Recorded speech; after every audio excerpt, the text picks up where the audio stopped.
Well, if you want to pick it up from the night, I was standing there with a gun in my pocket. Knew you were going to shoot him? Sorry? Knew you were going to shoot him? Absolutely. Okay. Tried not to, praying not to, but knowing down deep it was probably going to come to that.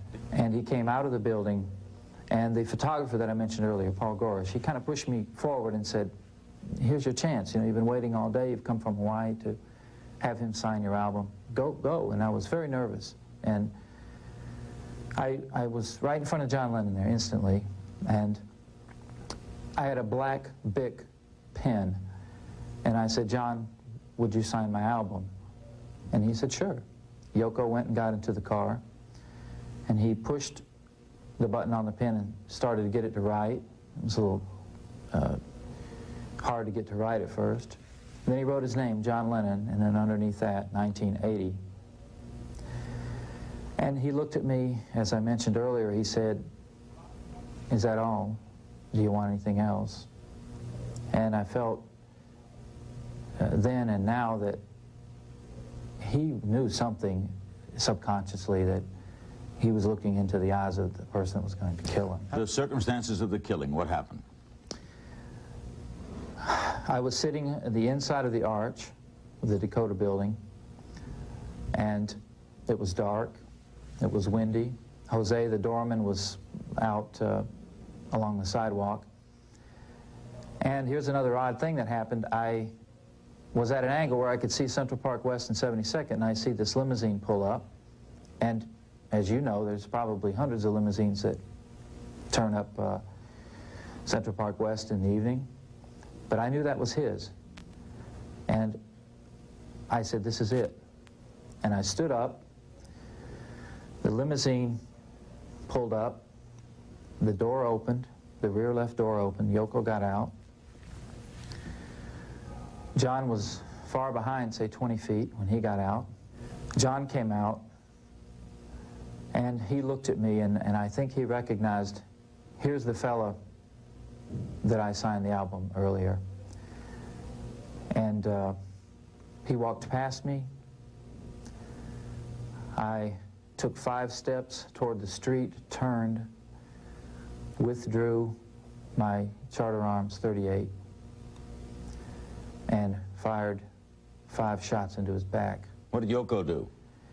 She, naturally, and I can't blame her, she dashed around the stair area, ran for cover, which is what anyone would do. Mm-hmm. John, according to what I've been told, stumbled up the stairs, and then I saw her come back around and then go up to the stairs, and then she cradled his body. Did she scream? I don't think she screamed, but a few minutes after that, there was just a blood-curdling scream from someone, and it put the hair on the back of my neck straight up. Were you relieved? Before, everything was like dead calm, and I was ready for this to happen. I even heard a voice, my own, inside of me say, do it, do it, do it. You know, here we go. And then afterwards, it was like the film strip broke. I fell in upon myself. I like went into a state of shock. I stood there with the gun hanging limply down on my right side, and Jose the doorman came over, and he's crying, and he's grabbing my arm, and he's shaking my arm, and he shook the gun right out of my hand, which is a very brave thing to do to an armed person. And he kicked the gun across the pavement and had somebody take it away. Dos años después, ¿no? Del crimen, que él mismo 92, en alguna otra nota dijo, yo quería ser una celebridad como sea, incluso matando a alguien, en su lógica, ¿no? En esa lógica de loco. ¿Qué decías, Mariela? Que en el 92 fue esta entrevista, Claro. 12 años después. ¿Decía Marito? 8 años le negaron la libertad condicional, está ahora en Ática, Nueva York, en un correccional de por vida, por supuesto tiene cadena perpetua. Sí, y sorprendió a Lennon en su relanzamiento artístico, Claro. Había estado sin tocar durante mucho tiempo, lanzando un disco, planeando una serie de shows, bueno, pero la Qué hora... impresionante, ¿no? Eso, ¿querés algo más? Después de Como firmar que el autógrafo, presentía ¿necesitas algo más? ¿Querés algo más?